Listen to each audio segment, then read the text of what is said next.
नरेंद्र मोदी एक धूर्त और झूठे व्यक्ति, एक हिंसक व्यक्ति है। शब्दों का इस्तेमाल मैं सोच के इसलिए कर रहा हूँ। जब 15-14 में सदन में गए थे, पहली बार इंटर किए थे, तो सदन पर लेट कर पेट के बल पूरे शरीर लिटा कर दंडवत प्रणाम किया और इन्होंने कहा था कि पूरा हिंदुस्तान हमारे लिए बराबर है और मैं पूरे हिंदुस्तान का पीएम। 10 ही वर्ष में इन्होंने बता दिया कि हम केवल हिंदुओं के पीएम। हिंदू नफरत फैलाते हैं। नहीं, इन्होंने फैलाया। मैं फिर सुधार कर ले रहा हूँ। फिर मंदिर के नीचे आप रिलीजन को खोज रहे हैं। मंदिर में रिलीजन है, अयोध्या के मंदिर में के नीचे रिलीजन है, ज्ञान वापी में रिलीजन है, जहां आपने डिगिंग करा दी। कानपुर में मेयर की उपस्थिति में मुस्लिम मोहल्लों में घरों को घेर कर मंदिरों को छुपाए रखने की और कूड़ा डालने की तो मस्जिद के नीचे मंदिर तलाशने लगे और मस्जिद के पूरे हिंदुस्तान की मस्जिदों के नीचे यदि मंदिर हो तो नरेंद्र मोदी क्या करना चाहते हैं? इस देश की व्यवस्था क्या करना चाहती है?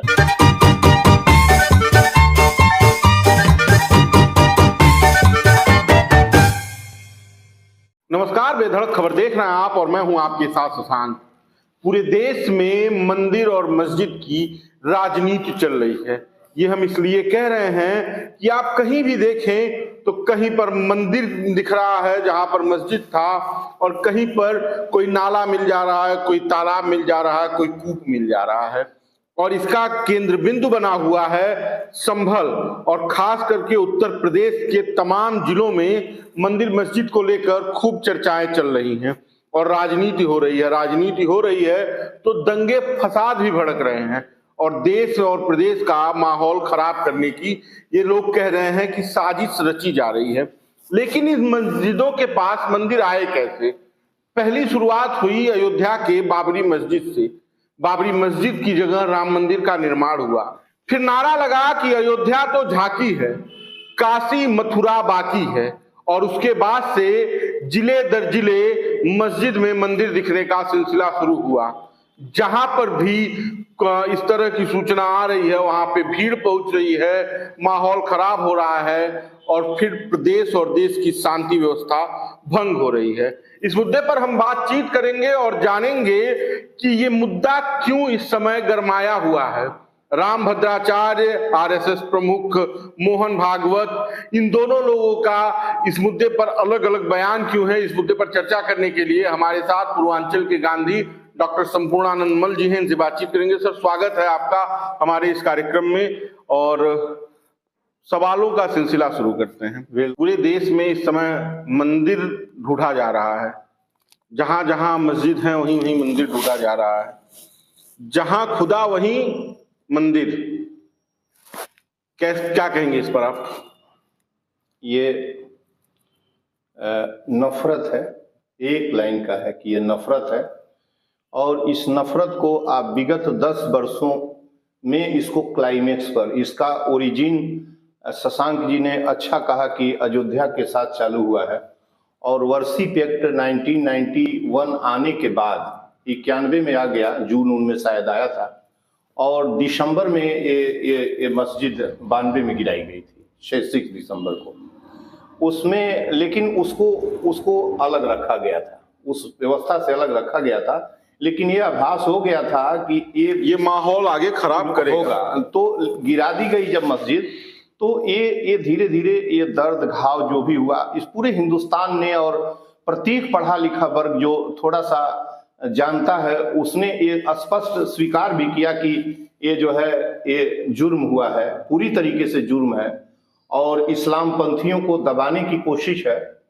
और ये लेकिन आप देखिए कि 30 वर्षों तक धीरे धीरे इस्लाम पंथी भी इसको कबूल कर लिए कि अयोध्या राम से जुटा हुआ प्लेस है, और उन्होंने भी धीरे धीरे सहमति व्यक्त कर दी और उसके बाद वो जो है वो अयोध्या के उस पर कोई विवाद नहीं उन्होंने खड़ा किया। वो सारा विवाद नरेंद्र मोदी की सत्ता में आने के बाद 2015 में 14 में सत्ता में आए हैं। तो ये नरेंद्र मोदी एक धूर्त और झूठे व्यक्ति हैं, एक हिंसक व्यक्ति हैं। शब्दों का इस्तेमाल मैं सोच के इसलिए कर रहा हूं कि ये सारे शब्द नरेंद्र मोदी ने पॉलिटिशियंस के लिए इस्तेमाल किए हैं, इसलिए इनको मैं इस्तेमाल कर रहा हूं और मेरी आजादी है। इनके सारे उदाहरण, इनकी क्रूरता, इनके झूठ, इनके हिंसक सत्ता, ये सबका हम नमूना दिखा देंगे, सबका इनके सामने प्रमाण है। तो नरेंद्र मोदी की झूठी और नफरती सत्ता, जब 2015-14 में सदन में गए थे, पहली बार इंटर किए थे, तो सदन पर लेट कर पेट के बल पूरे शरीर लिटाकर दंडवत प्रणाम किया और इन्होंने कहा था कि पूरा हिंदुस्तान हमारे लिए बराबर है और मैं पूरे हिंदुस्तान का पीएम हूं। 10 ही वर्ष में इन्होंने बता दिया कि हम केवल हिंदुओं के पीएम हैं, केवल हिंदूज के पीएम हैं, नफरत फैलाने वालों के पीएम हैं। इन्होंने बता दिया। इनके आने क्या हिंदू नफरत फैलाते हैं? नहीं, इन्होंने फैलाया। मैं फिर सुधार कर ले रहा हूं। फिर हिंदू, आपने ये कहा कि हिंदुत्व के आपने पहले ये कहा ना कि हिंदुओं के पीएम है और नफरत फैलाने वालों को, इसमें अस्पष्टता, नफरत नहीं, अस्पष्टता यह है कि नफरत जो फैला रहे हैं, हम भी हिंदू हैं, आप भी हिंदू हैं। कदाचित जो सवाल आप कर रहे हैं वो सवाल अपने आप में बता रहा है कि आप मोहब्बत, अमन, चैन चाहते हैं। आपने खुद इस्तेमाल किया है कि किस तरीके से भारत की क्या स्थिति हो गई है। नट सेल में आपने बताया है कि अयोध्या से चालू हुआ। यही सभी मृदु हिंदू, और हिंदू क्या मतलब, हिंदू आदमी नहीं है क्या? ये हिंदू को आदमी नहीं समझते हैं, ये समझते हैं कि हिंदू का अर्थ है एक विशेष धर्म। मंदिर के नीचे आप रिलीजन को खोज रहे हैं। मंदिर में रिलीजन है, अयोध्या के मंदिर में के नीचे रिलीजन है, ज्ञान वापी में रिलीजन है, जहां आपने डिगिंग करा दी। आप 2 डिगिंग इन्होंने कराई, अयोध्या की डिगिंग, अयोध्या में मंदिर खुदाई करवा के मंदिर का शिलान्यास भी करवाया, उद्घाटन भी किया। और बनारस में इनके जाने के बाद वो डिग मारी गई है, वो आज की नहीं है, 700 साल पुरानी है। उस तब से लेके आज तक कोई विवाद नहीं था। नहीं, उसी गंगा में, listen to me Shashank ji, मुझे सुने, उसी गंगा में जो बनारस वो सांस्कृतिक धरोहर नगर है, वो औपनिषदिक राजा हरिश्चंद्र का नगर है, वो प्रेमचंद्र का नगर है, वो बिस्मिल्लाह खां का नगर है, वो कबीर का नगर है, वो रैदास का नगर है, जो बराबर रूप से गंगा में डुबकी लगाते थे। आप गए तो मस्जिद के नीचे मंदिर तलाशने लगे, और मस्जिद के, पूरे हिंदुस्तान की मस्जिदों के नीचे यदि मंदिर हो तो नरेंद्र मोदी क्या करना चाहते हैं, इस देश की व्यवस्था क्या करना चाहती है। और ये तो यार, इस पर तो इतना करारा तमाचा मारा है supreme court, honourable supreme court ने, कि अब इन बेहया लोगों को तो क्लोज कर देना चाहिए। अब क्या खोज रहे हैं? नेक्स्ट समय तक इनको कोई डिग नहीं मारनी चाहिए, कोई कोशिश नहीं करनी चाहिए। अयोध्या, मथुरा, काशी किनारे करिए, संभल से तत्कालीन शुरुआत हुई और कानपुर में मेयर की उपस्थिति में मुस्लिम मोहल्लों में घरों को घेर कर मंदिरों को छुपाए रखने की और कूड़ा डालने की बात कही गई। तो ये भी एक विषय है कि अगर कहीं पहचान मिल रही है तो उसे कहा जाता है ना पुनर्जीवित करना, तो उसमें फिर कहां दिक्कत आती है? मैं तो कह रहा हूं कि अदालतें को पुनर्जीवित करना नहीं, जो एक तो आप वायोलेशन कर रहे हैं रूल ऑफ लॉ का, पहली बात वायोलेशन कर रहे हैं कॉन्स्टिट्यूशन का, आर्टिकल जो धार्मिक स्वतंत्रता की आजादी का वायोलेशन है। किसी पीएम को एक संविधान बिल्कुल अलाउ नहीं करता कि अपने पसंद के धर्म के लिए सरकारी खजाने का, सरकारी जहाज का, सरकारी मशीनरी का इस्तेमाल करके वह एक मंदिर बनवाएगा सार्वजनिक जगह पर। अयोध्या का राम मंदिर तो सरकारी खजाने पर बना है। किस का चंदा तो जनता ने दिया है। चंदा का मतलब होता है चोरी, चंदा का मतलब होता है डाका, चंदा का मतलब होता है लूट। चंदा सबसे बड़ा लूट का, सबसे बड़ा चंदा रिक्शा चालक देता है क्या? चंदा वो 400 रुपया कमाने वाला गरीब देता है क्या? चंदा जो करोड़ों का देता है वो 1 नंबर का डकैत है हिंदुस्तान का, वो चोरी का पैसा है। बता दे कहां से पैसा आया है, कोई भी बता दे कहां से पैसा है। यदि अंबानी, अडानी, बड़े बड़े सिने स्टार और 10 करोड़, 5 करोड़, 20 करोड़, 25 करोड़, अंबानी की पत्नी कामाख्या मंदिर में 20 किलो सोना छतरी के लिए दान कर रही है, कहां से आया है? सोना की खान, एकदम ईमानदारी की कंपनियां बड़ी बड़ी। आप मुझसे सुने, वही ईमानदारी का काम। सवाल तो पूछा जाएगा ना कि नहीं, ये सवाल करोड़ों की कंपनियां उनके पास, ये तो 20 करोड़ का सोना क्या है? 12 लाख करोड़ का मालिक है हिंदुस्तान के अंदर, है ना? ये 12 लाख करोड़ का मालिक है। आरबीआई उसके घर खुली है क्या? कितने डाका उसने डाला है? कितने प्रधानमंत्री ने लूट कराई है खुली बेशर्म लूट उसने की है। सारे जो पब्लिक सेक्टर के इंस्टीट्यूशंस और रिसोर्सेज थे खुलकर बेच दिया है। कोई पूछने वाला है वो सुनते नहीं। न जाने जुडिशियरी किस तरह बैठी हुई है। प्रीएम्बल ऑफ कॉन्स्टिट्यूशन पढ़िए, प्रीएम्बल ऑफ कॉन्स्टिट्यूशन में कहीं प्राइवेट शब्द का इस्तेमाल नहीं है, सोशलिज्म शब्द का इस्तेमाल है। आप किस तरीके से प्राइवेट को प्रिवेल करते चले जा रहे हैं पूरी व्यवस्था के ऊपर। हिंदुस्तान जाएगा कहां? हिंदुस्तान क्या क्या क्या जमीन के नीचे जाएगा? और मैं कहा ना कि पूरा देश मंदिर मस्जिद के नीचे मंदिर हो, क्या करेंगे आप? क्या करेंगे?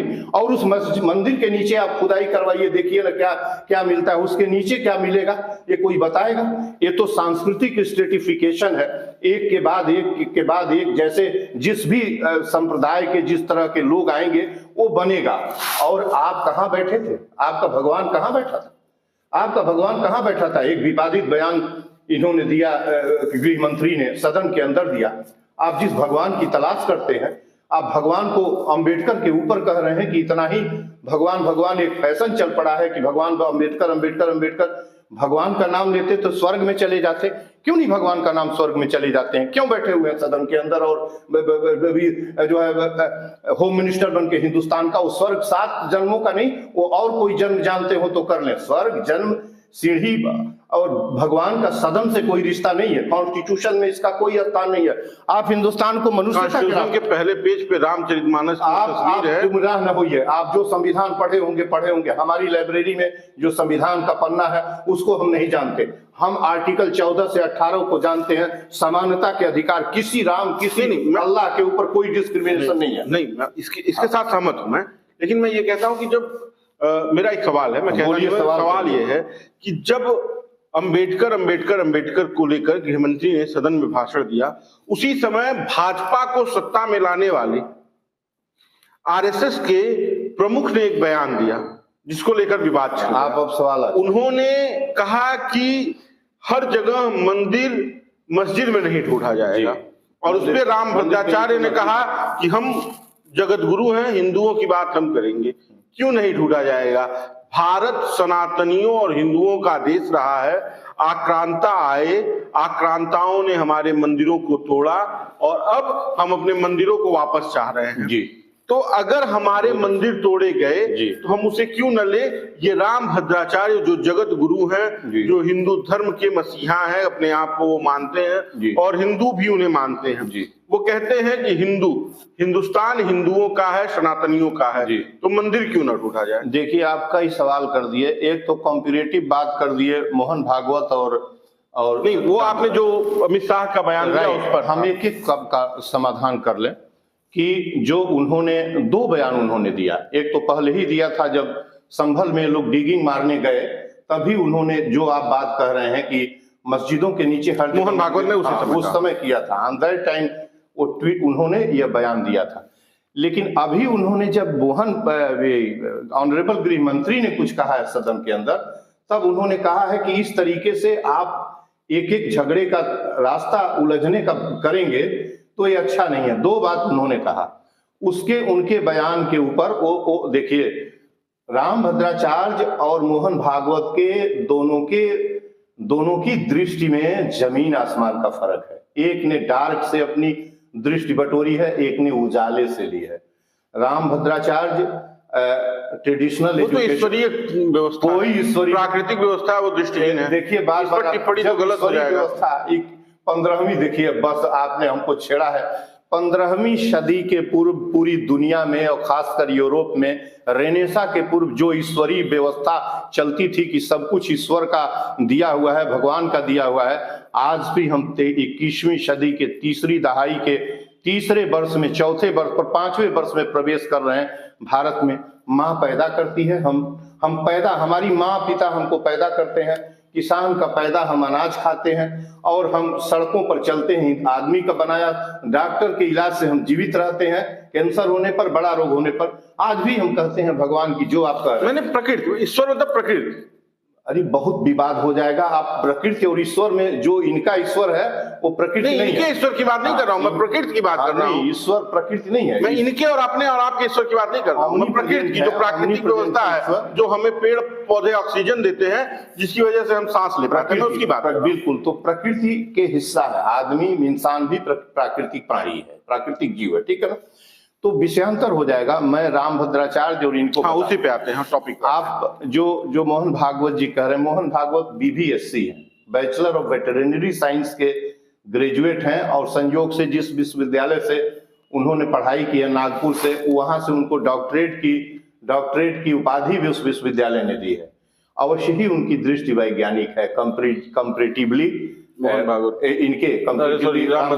मोहन भागवत जी की।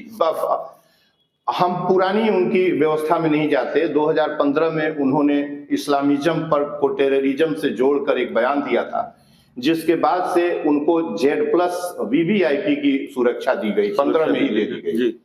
लेकिन आज विगत जो 3-4 महीने 5 महीने से जो उनकी न्यूट्रलिटी थी, और जो है हिंदुइज्म के प्रोमिनेंट हिंदुइज्म के फिगर के रूप में, वो निश्चित ही शिथिल हुई है। न जाने क्यों शिथिल हुई है, मैं उस डिबेट में भी नहीं जाऊंगा और मैं कह भी नहीं सकता साफ साफ। लेकिन उनकी 2 टिप्पणियां इतनी ऐसे समय पर आई हैं, ऐसे महत्वपूर्ण समय पर आई हैं, जब अवश्य ही हिंदुस्तान में एकता तार तार हो रही थी, टूटी गई है, बची नहीं है।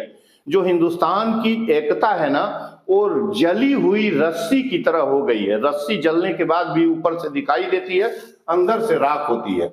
लेकिन जो 2 उनके बयान आए हैं, सच में मैं कभी भी मैं बराबर RSS का क्रिटिक करता हूं, और मैं अभी आता हूं कि इन लोगों का योगदान क्या है, कहाँ ये लोग खड़े हैं। जो सनातन शब्द बार बार गूंज रहा है, उस पर मैं आता हूं। लेकिन पहले बता दूं कि आज मोहन भागवत जो कुछ कह रहे हैं, और आपको ताजुब होगा कि मैंने 2 दिन पहले एक नेशनल गवर्नमेंट की बात की है, प्रेसिडेंट को मैं लिखा हूं कि अब कुछ नहीं बचा है। जब अमित शाह का ये बयान आया, और आप भगवान, आप जो हमको संविधान दिया है, जिससे माँ पैदा करती है, हमको प्राण देती है, उस प्राण की हिफाजत हमको आर्टिकल 21 देता है, और वो स्वतंत्रता हमको वह कॉन्स्टिट्यूशन देता है। उस बनाने वाले, उस मेकर ऑफ द जो कॉन्स्टिट्यूशन जो बनाने वाले हैं, उनको आप कह रहे हैं उस अपने भगवान को न जाने। शाह का भगवान कौन है? शाह का वही भगवान है ना, जिस भगवान को गजनी ने सोमनाथ के टेम्पल पर चढ़ के 1026 के अंदर टुकड़े टुकड़े खंडित किया, और 500 वहां के जो पंडा पुजारी थे उनको कत्लेआम किया, उनका भगवान उदित नहीं हुआ। ये उन्हीं भगवान का स्मरण करना चाहते हैं ना, जिस अयोध्या में जिस औरंगजेब ने मीरबाकी को भेज के कहा कि जो मथुरा के पूरब जितनी मस्जिदें हैं उनको गिरा डालो, कत्लेआम किया और मस्जिदें गिरवाई, उस पर मंदिरें गिरवाई और मस्जिद कंप्लीट कराए। इनका भगवान सोया हुआ था। वही अयोध्या है ना, जहां मुलायम सिंह ने कहा कि कत्लेआम कर दो हिंदुओं को, हिंदू, इनका भगवान सोया हुआ था। वही गोधरा और अहमदाबाद है ना, जहां कॉन्फ्लिक्ट हुआ अहमदाबाद में, नरेंद्र मोदी ने कहा कि काट डालो मुसलमानों को, कट जाने दो मुसलमानों को। इनका अल्लाह कहाँ सोया हुआ था? इन पाखंडियों का धर्म जो भगवान भगवान भगवान, कैसा भगवान? किस चीज का भगवान? भगवान तेरी माँ, आपका पिता, और भोजन देने वाला वो किसान, वो संविधान की संहिता जिससे तुम हम ये वाणी बोल पाते हैं। ये सवाल ये कर रहे हैं शशांक जी, ये नहीं कर पाते। ये कॉन्स्टिट्यूशन नहीं होता तो न जाने कहाँ होते। अब मैं भगवान के ऊपर, मोहन भागवत और रामभद्राचार्य पे आते हैं। आइए, मोहन भागवत और रामभद्राचार्य दोनों। और सनातन, एक और बात कर दे कि जो सनातन हो रहा है, सनातन कितने उल्लू सनातन का अर्थ जानते हैं? जिनकी कॉलेज में, 1 मिनट सुन लीजिए, एक लाइन, जिनकी कॉलेजिएटिंग नहीं तो दूर जो है स्कूलिंग भी ठीक नहीं, वो सनातन बोल रहा। मैं वही कह रहा हूं ना कि जिस मुद्दे को लेकर पूरे देश में राजनीति चल रही है, उसी मुद्दे पर RSS प्रमुख का कुछ दूसरा बयान आया, और जिस तरह से रामभद्राचार्य ने उसका विरोध किया, उसे आप कैसे देखें? देखिए, हम नहीं जानते कि RSS प्रमुख के बयान के पीछे उनके दिल के अंदर क्या है मोहन भागवत जी के, लेकिन जो उन्होंने बयान ऐसे मौके पर दिया है, सच में वह जरूर जो दोनों कम्युनिटी के अंदर जो यूनिटी थी, जो गैप बढ़ता जा रहा था, इतना तनाव बढ़ गया था, निश्चित ही वो ढकने का एक काम है। मैं नहीं जानता कि वो भीतर से क्या चाहते हैं और क्या करेंगे, लेकिन बहुत ही समय पर, और जो रामभद्राचार्य ने कहा है कि वो वो हमारे कुछ नहीं है, हम उनको नहीं मानते। ये उनका अपना निजी विचार है रामभद्राचार्य का। रामभद्राचार्य किस तरह का बयान देते हैं, क्या करते हैं, यह मैं उनके साथ कंपैरिजन भी नहीं करना चाहता। और मैं एक ना कह रहा हूं कि जो भी बयान जो मोहन भागवत का आया है अभी जो है समसामयिक 1 महीने के अंदर 15 दिन के अंदर जो बिगड़ती हुई हमारी एकता बिल्कुल टूटने के क्लाइमेक्स पर ये लगा कि हिंदुस्तान सड़क पर पागल होकर आपस में कॉन्फ्लिक्ट हो जाएगा। लड़ते लड़ते बातें आप जो है आप जो है मस्जिद के नीचे मंदिर तलाशते आप जो है कब्रिस्तान में चले गए। आप कब्र पर जो है शेख मुहिउद्दीन चिश्ती के कब्र को खोदने लगे, जहां हिंदुस्तान दुनिया भर के लोगों की जहां एकता का जो संत मुस्लिम था ही नहीं, जो तो सूफी संत थे, वो सबके लिए प्रेम का, एक साथ रहने का यही उपदेश दे रहे थे। गरीबों का अमीरों की से मदद करने की बात कर रहे थे। उनका कब्र आप खोद के आप मंदिर तलाशेंगे? क्या मंदिर तलाशेंगे? क्या करेंगे मंदिर तलाश कर? मंदिर अपने घरों में बनवाइए। अपने घर को ही कुड़वा देना चाहिए। देखना चाहिए कि आपके घर के नीचे कौन सा सबूत मिलता है, क्या नफरत बोना चाहते हैं हिंदुस्तान के अंदर। मैं शशांक जी ये जो सवाल है ना, ये सवाल से अधिक जो है दिल में जो है आग लगाने वाले सवाल हैं आपके। अंतिम सवाल पे आता हूँ और उसके बाद इस इंटरव्यू का हम अंत करेंगे। इसका जवाब आपसे जरूर चाहिए। क्या पूरे देश में हिंदुओं की आस्था का जो प्रतीक है मंदिर, जिस पर हिंदुओं की आस्था है, अगर वो कहीं दिख रहा है तो मंदिर हो मस्जिद हो, क्या उसे वापस नहीं लाना चाहिए? आप एक बहुत हमको आश्चर्य हो रहा है, आप एक पढ़े लिखे और इतने मैं इसलिए कह रहा हूं कि ये करोड़ों लोगों की आस्था का विषय बताया जा रहा है। आस्था से हमको पूरे सुनने वाले जहां तक वीडियो जाता है, वो चाहे पीएम को हो चाहे प्रेसिडेंट इस वीडियो को सुने, कोई बता दे कि क्या आस्था से हिंदुस्तान चलता है, क्या निजी जीवन आस्था से चलता है? कोई एक आदमी बताएगा। और मैं जानता हूं कि सवाल और गाली उत्तर देंगे, गाली के रूप में देंगे, लेकिन वो अपने आप पूछेगा कि वो पैदा कहां से हुआ है? आस्था से पैदा हुआ है कि माँ ने उसे पैदा किया है? खाता क्या आस्था से है? थाली आस्था से आती है क्या? मंदिर से उसे विद्या, चिकित्सा और सारी सुविधाएं आती हैं? खाना थाली की आती हैं? आस्था से जीवन से क्या रिश्ता है? आस्था को निकाल के बात करिए, सारी आस्था सब कुछ व्यर्थ हो जाएगा। आज हमारे पेट पर टैक्स लगा हुआ है, सब पर टैक्स लगा हुआ है, जीवन मुश्किल हो गया है। 5 किलो अनाज में 80 करोड़ कंगाल और 22 करोड़ कुपोषित, जिनके पास फूटी कौड़ी नहीं है, जीवन की जरूरतें जुटा पाने में। और एक गद्दार जो सत्ता के लिए आस्था किनकी टकरा रही है? सत्ता के भूखे भेड़ियों की आस्था टकरा रही है, और आस्था की आड़ में हिंदुस्तान की एकता दफन करके हिंदू मुसलमान को बांटकर सत्ता पर काबिज होना चाहते हैं।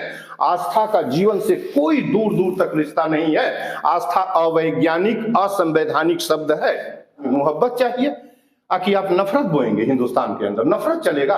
और हमको मंदिर मस्जिद से हमारा भोजन, हमारी शिक्षा, हमारा चिकित्सा चलेगा, उसमें कुछ भी हो, हमारा कुछ भी हो, हम अपनी 5 पीढ़ी तो तलाश नहीं पाते हैं कि हमारे बाबा काका क्या थे। हम अपनी माँ बाप की कायदे से परवरिश नहीं कर पाते हैं, और नफरत के अंदर जाके आप मंदिर मस्जिद के नीचे जीवन तलाशते हैं। मैं बिल्कुल इसका विरोध करता हूँ। चलिए, हमें समय देने के लिए बहुत बहुत धन्यवाद। तो ये थे हमारे साथ इस मुद्दे पर बातचीत कर रहे प्रोफेसर डॉक्टर संपूर्णानंद मल जी, जिन्होंने बड़ी बेबाकी से अपनी बात रखी। आपको ये वीडियो कैसा लगा हमें कमेंट बॉक्स में बताइएगा। वीडियो शेयर जरूर कीजिएगा। धन्यवाद।